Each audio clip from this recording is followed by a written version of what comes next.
ओम धन्वंतरे नमः। I hope आप सभी लोग खुश होंगे, स्वस्थ होंगे और सुरक्षित होंगे।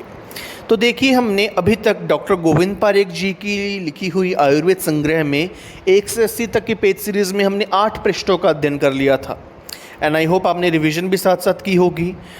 आज हम जो है वो 9वें पृष्ठ का अध्ययन करेंगे। उसमें हम जानेंगे कि डिफरेंट भेद एंड फर्दर जो है कृमि रोग के बारे में, ये जो इम्पोर्टेंट टॉपिक है, मोस्ट इम्पॉर्टेंट टॉपिक है, जिसमें से एमसीक्यू तो आता ही आता डेफिनेटली, उसके बारे में हम पढ़ेंगे। तो चलिए 9वें पृष्ठ का अध्ययन करते हैं। कुछ भी समझना है आप मुझसे क्वेरी अपनी पूछ सकते हैं कभी भी। चलिए 9वें पृष्ठ में हमारे पास सर्वप्रथम जो कुछ भेद हैं, ठीक है। सबसे पहले आता है मूर्छा। हमने मद मूर्छा संन्यास पढ़ा है, पूर्वार्ध में सूत्र स्थान में मद मूर्छा और संन्यास पढ़ा है, ठीक है। तीनों रोग कुछ कुछ सामान्य हैं, इंटेंसिटी अलग अलग है, ठीक है। मद में मद अवस्था होती है, मूर्छा में मूर्छित हो जाता है, और संन्यास को कोमेटोस स्टेज बोलते हैं। ये बेसिक डिफरेंस तो आपको पता ही होगा। तो चलिए अब हम जानते हैं भेद। आचार्य चरक और आचार्य शारंगधर मूर्छा के 4 प्रकार बतलाते हैं, ठीक है। आपको संख्या याद रखनी है, संख्यात्मक प्रश्न आते हैं। आचार्य सुश्रुत, आचार्य माधवकर, योग रत्नाकर 6 भेद मानते हैं, ठीक है। तो इस प्रकार से हमारा रहेगा। आचार्य चरक, आचार्य शारंगधर 4 मानते हैं, और आचार्य सुश्रुत, आचार्य माधवकर, योग रत्नाकर मानते हैं 6। उसके बाद हमारे आते हैं स्वर भेद, ठीक है। हॉर्सनेस ऑफ वॉइस जिसे हम कहते हैं, स्वर का भेद। तो इसमें आचार्य चरक ने 6, आचार्य सुश्रुत ने 6 और आचार्य शारंगधर ने भी 6 माने हैं। तो स्वर का स से स्वर और स से हम 6 मान लेंगे से, ठीक है। वो कुछ इमेजिनेशन की ट्रिक्स होती है, तो आपको कोरिलेट करना पड़ेगा, ठीक है। तो वो स्वर भेद के पश्चात मध्य के गुण, ये मोस्ट इम्पॉर्टेंट टॉपिक है। काफ़ी कुछ आएगा जो कि मोस्ट इम्पॉर्टेंट होगा, ठीक है। मध्य के गुण, अब मध्य के गुण आचार्य चरक ने और आचार्य वाग्भट ने 10-10 बतलाएं, आचार्य सुश्रुत ने 8 बतलाएं, ठीक है। आ जाएगा लिखा हुआ मध्य के गुण आचार्य चरक ने कितने माने हैं, यह सिंपल आ जाएगा मध्य के कितने गुण हैं ब्रैकेट में आचार्य चरक। और यदि कुछ भी नहीं लिखा तो हम 10 करेंगे। स्पेसिफिकली यदि पूछा आचार्य सुश्रुत का तो हम 8 करेंगे, ठीक है। ये कुछ जो है वो बेसिक कॉमन, कह लो कॉमन सेंस टाइप सवाल रहते हैं कि यदि एक तो होता है ना कि हमें पता होता है कि ये चीज़ यही आचार्य बतला सकते हैं, जैसे कि सर्जिकल चीज़ आचार्य सुश्रुत बतला सकते हैं। तो ये सर्जिकल चीज़, नाड़ी व्रण यदि आचार्य सिंपली पूछा होगा कि कितने हैं, जैसे कि हमने 8 प्रकार के नाड़ी व्रण पढ़े थे पहले, तो वो हम आचार्य सुश्रुत के मत से बतलाएंगे। अन्य आचार्य का यदि कुछ कम ज़्यादा मत है वो तो हम तभी बतलाएंगे जब उनका नाम आएगा। नहीं तो सामान्य तौर पर यदि सिंपली लिखा नाड़ी व्रण कितने हैं तो वो हम बतलाएंगे आचार्य सुश्रुत के मत से। इस तरह की कॉमन सेंस की मैंने बात की है। तो मध्य के गुण आचार्य चरक, आचार्य वाग्भट ने 10-10 माने हैं और आचार्य सुश्रुत ने 8 माने हैं। हमारा स्वर भेद भी हुआ। फिर आता है मूत्राघात। देखिए, मूत्र कृच्छ्र मूत्राघात के बारे में हम विस्तार से आगे जाके अध्ययन करेंगे।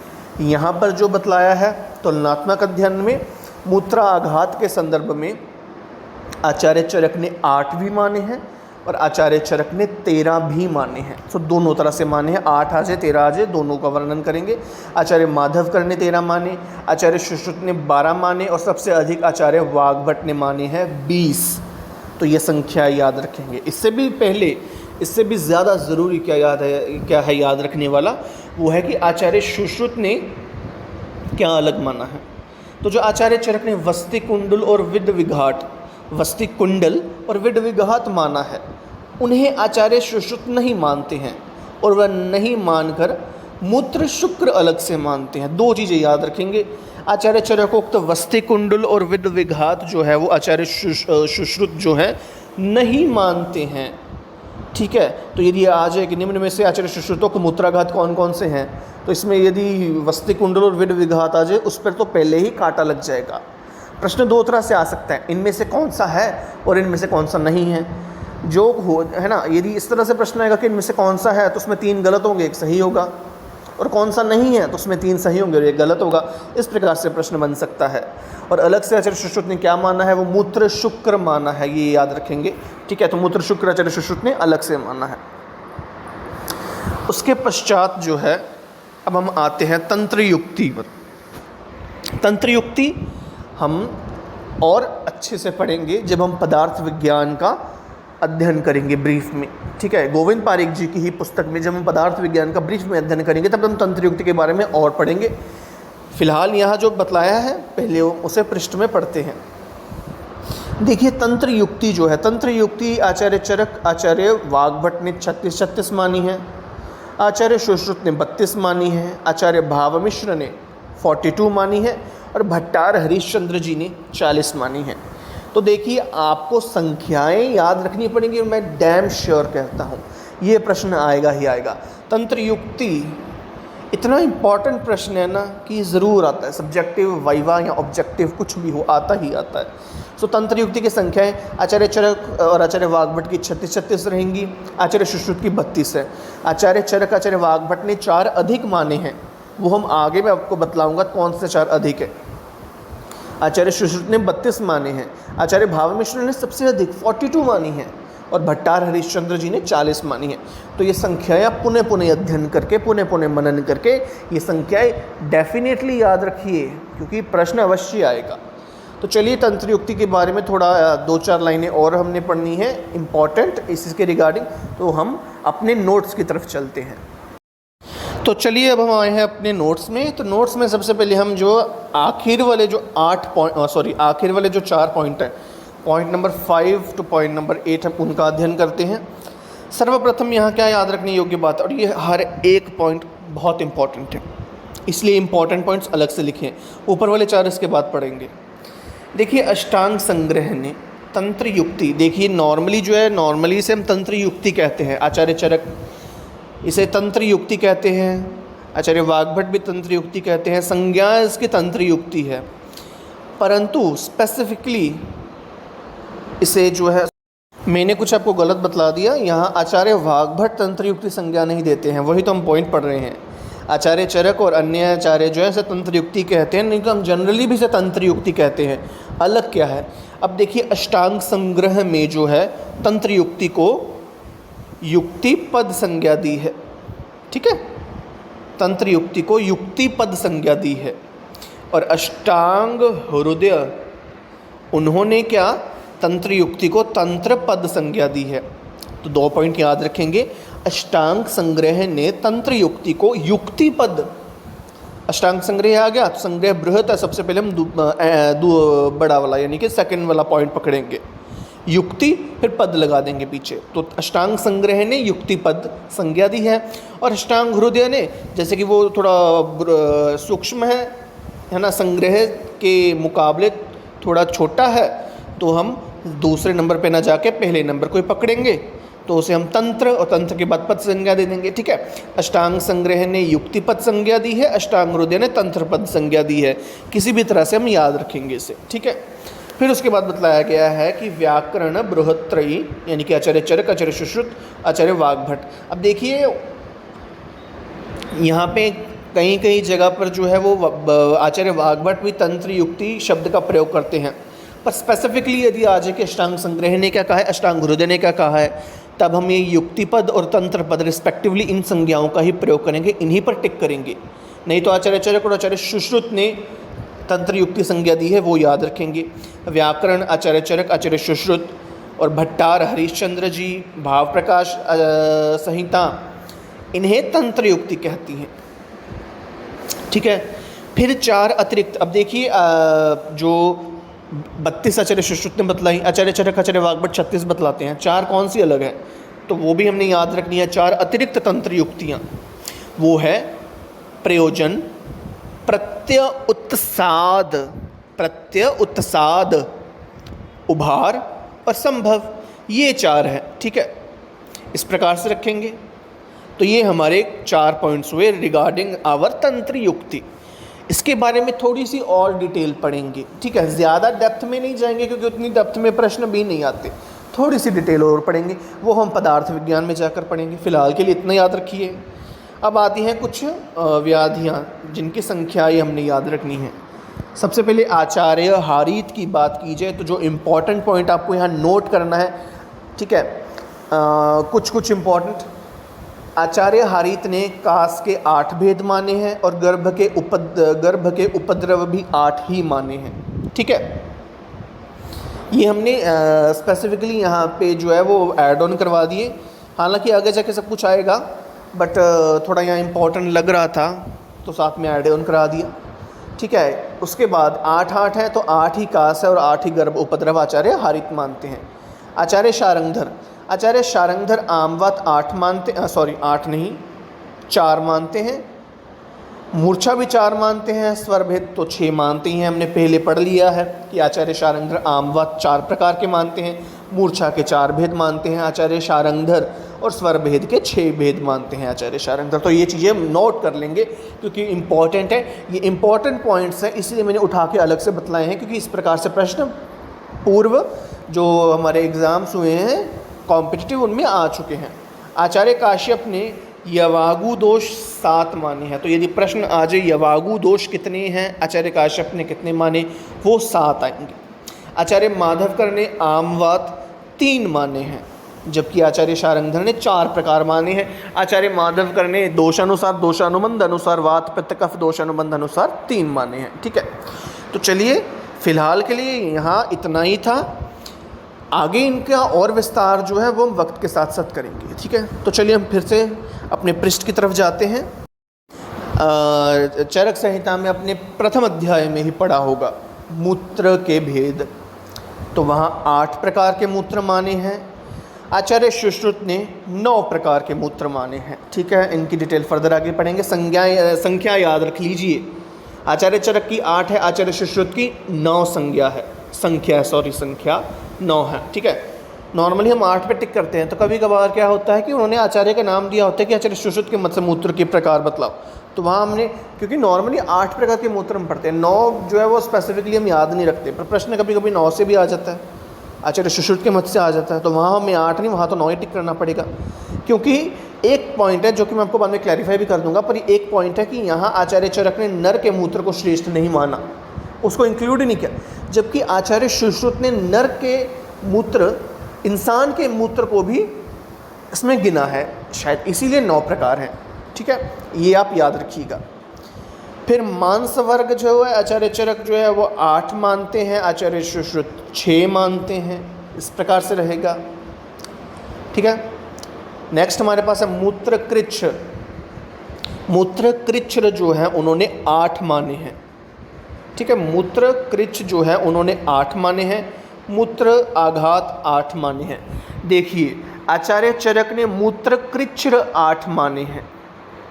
ठीक है, ऊपर जो हमने पढ़ा था कि 8 और 13, वो 8 मूत्रकृच्छ आप मानेंगे। ठीक है, वहाँ पे मैंने बताना मैं भूल गया था, 13 मूत्राघात होंगे ऊपर जो हमने पढ़े थे। आचार्य चरक मतानुसार 13 मूत्राघात है, 8 मूत्रकृच्छ है, कि ये पॉइंट लिख लीजिएगा, इस प्रकार से हम कन्फ्यूज़ होते हैं।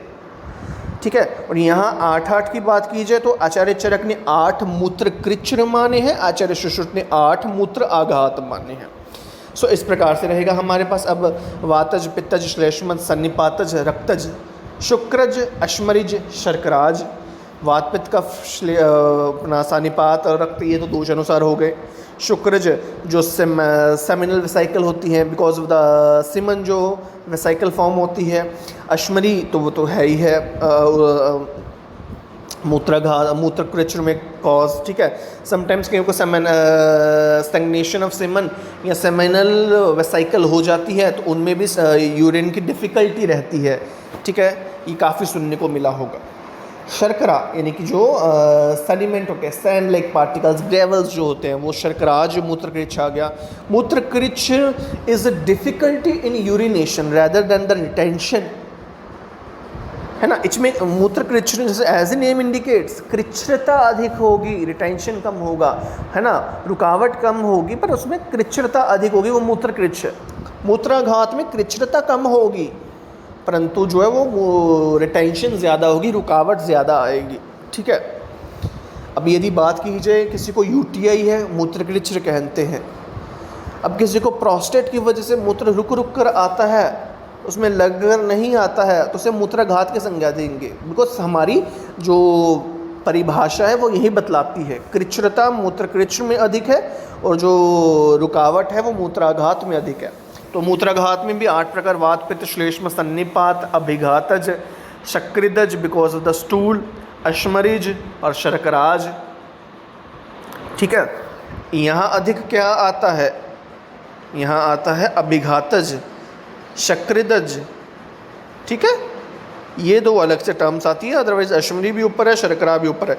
अभिघात और शक्रिद यानी कि पुरीषज। तो ये जो टर्म्स है पूछा जाता है क्या ये मूत्रकृच से रिगार्डिंग टर्म्स है कि अभिघातज और शक्रिदज मूत्रकृच है या मूत्राघात है। तो ये दोनों मूत्राघात होंगे, मूत्रकृच नहीं होंगे। हालांकि यदि इंटरनल पैसेज में जो है हमारी पिनाइल रीजन में, यूरिथ्रम में यदि किसी प्रकार का आघात हो, कृच्छ्रता तो रहती रहती है, कॉमन सेंस की बात है। परंतु यहाँ मूत्राघात आएगा क्योंकि इसमें जो पेशेंट को पता कि लग के आ रहा है आघात की वजह से, तो वो उसको बर्निंग सेंसेशन पेशेंट को इतनी अधिक होती है कि वो मतलब निकालता ही नहीं है मूत्र, तो वो एक तरह का मूत्राघात गिन लिया जाता है। ठीक है, ये कुछ लॉजिक लगा सकते हैं हम, इसीलिए अभिघातज और शक्रिदज मूत्राघात आएंगे। फिर हमारे पास इम्पॉर्टेंट से भी इम्पॉर्टेंट टॉपिक, स्रोतस से प्रश्न ना आया तो और क्या आया, ये कहा जाता है। स्रोतस is the most important topic ever. Detail में आगे पढ़ेंगे, फिलहाल पढ़ लेते हैं बहिर्मुख स्रोतस। ठीक है,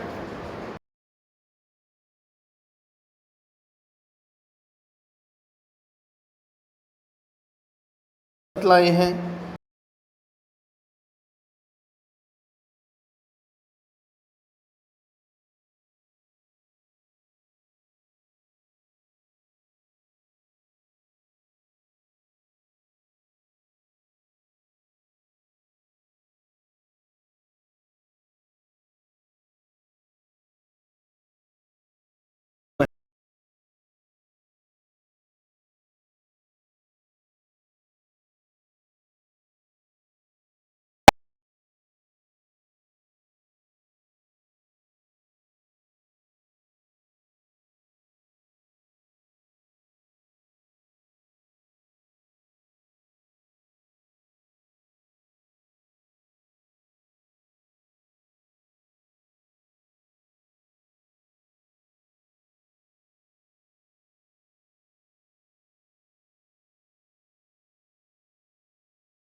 प से पुरीषज है तो प से 5 आ जाएगा, इस प्रकार से याद रखेंगे। रक्तज, रक्तज जो है र से रक्त है, तो यदि हम र को देखें, र जो है हमारा, एक सेकंड, र इस प्रकार से होता है, तो यदि हम इसको ऐसे देख लें तो ये 6 हो जाएगा, है ना। इमेजिन कर लो 6 बन जाएगा। 9 नहीं मानना, 6 मानना है। तो र से रक्तज है तो र को थोड़ा यहाँ घुमा दो तो वो 6 बन जाएगा, तो हम इसे 6 मान लेंगे। और फिर फर्दर हमारे पास अंतिम जो है कफज। कफज का याद रखने के लिए क्या करेंगे, जैसे ज है तो यहाँ से हम इसे 7 मान लेंगे, ज के नीचे हम 7 मान लेंगे, ऐसे 7 बना लेंगे। तो कफज का ज से हम 7 मान लेंगे, ठीक है।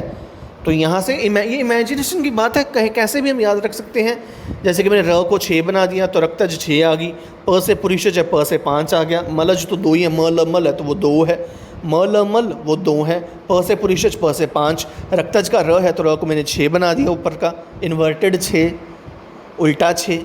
कफज में ज के नीचे हम उसको 7 बना देंगे, जैसे ज है तो ये 7 बना देंगे ज को, इस प्रकार से याद रहेगा। सो इस प्रकार से कुल 20 हो जाते हैं।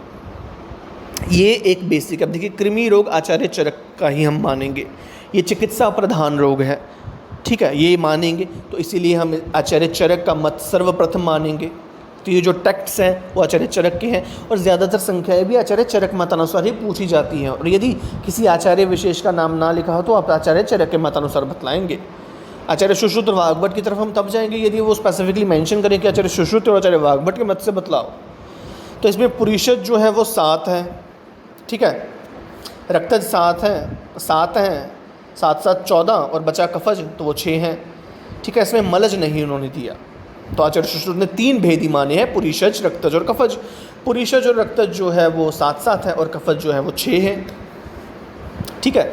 आचार्य वाग्भट ने बहिर्मलजन्य, अब वही वो जो आचार्य चरक ने मल बतलाया था वो बहिर्मल ही था, तो आचार्य वाग्भट ने डिटेल में बतला दिया कि वो बहिर्मलजन्य है। कफज जो है वो 7 है, रक्तज जो है वो 6 है, पुरीषज जो 5 है। आचार्य वाग्भट का मत और आचार्य सुश्रुत का मत दोनों का सेम टू सेम ही है मत, डिफरेंस कुछ नहीं है। आचार्य चरक का याद कर लिया, आचार्य वाग्भट का आ गया, ठीक है। अब आचार्य सुश्रुत का मत है तो वो पुरीषज, रक्तज और कफज जो है वो 7 7 6 हैं, इस प्रकार से 20 बनते हैं, तो हम ये याद रख लेंगे। अदरवाइज आचार्य चरक का याद रखिए, वही सीधा पूछा जाता है, ठीक है। तो इसी प्रकार से हमारा नवम पृष्ठ जो है वो संपन्न होता है। आई होप आपको जो है वो समझ आया होगा। ये इम्पॉर्टेंट चीज़ें हैं, कृमि इम्पॉर्टेंट है, स्रोतस इम्पॉर्टेंट, मूत्राघात मूत्रकृच्छ इम्पॉर्टेंट है, तंत्र युक्तियों के संबंध में पॉइंट इम्पॉर्टेंट है, जो अलग से पॉइंट लिखा है वो पॉइंट इम्पॉर्टेंट है, काफ़ी कुछ इम्पॉर्टेंट है, ठीक है। तो आप अध्ययन कीजिएगा, रिवीजन कीजिएगा, पुनः पुनः मनन कीजिएगा, तभी याद रहेगा अंत तक, अदरवाइज़ नहीं रहता। जितना मर्जी होशियार बच्चा हो, बार बार रिवीजन करेगा तो ही अंत तक याद रख पाएगा। तो चलिए इसी के साथ हम चलते हैं। वीडियो ज़रा सा भी अच्छा लगा हो लाइक कीजिएगा, कमेंट कीजिएगा, काइंडली शेयर कीजिएगा अपने दोस्तों के साथ, अपने कॉलीग्स के साथ, और चैनल को सब्सक्राइब करना मत भूलिएगा। अगर आप चाहते हैं कि और वीडियोस आएँ और हम प्रेपरेशन अच्छी तरह से करें हमारे कॉम्पिटिटिव एग्ज़ाम के लिए इसी तरह, तो चैनल को सब्सक्राइब करना मत भूलिएगा, क्योंकि आप जितना प्यार देंगे हम आपको उतना डिटेल में और उतनी अच्छी तरह से आपको कोर्स के लिए प्रिपेयर कर देंगे एंट्रेंस एग्ज़ाम के लिए। तो चलिए रिवीजन करते रहिए, आगे और अच्छी अच्छी वीडियोस आएंगी, हम गोविंद पारे को और डिटेल से पढ़ेंगे, और आगे जिस कॉम्पिटिटिव एग्ज़ाम के मत से जितना हो सके, जितना अच्छा हो उतना अच्छा हम रिवीजन करेंगे, संहिताओं का भी, अनदर सब्जेक्ट का भी। तो चलिए फ़िलहाल के लिए चलते हैं, पढ़ते रहिए।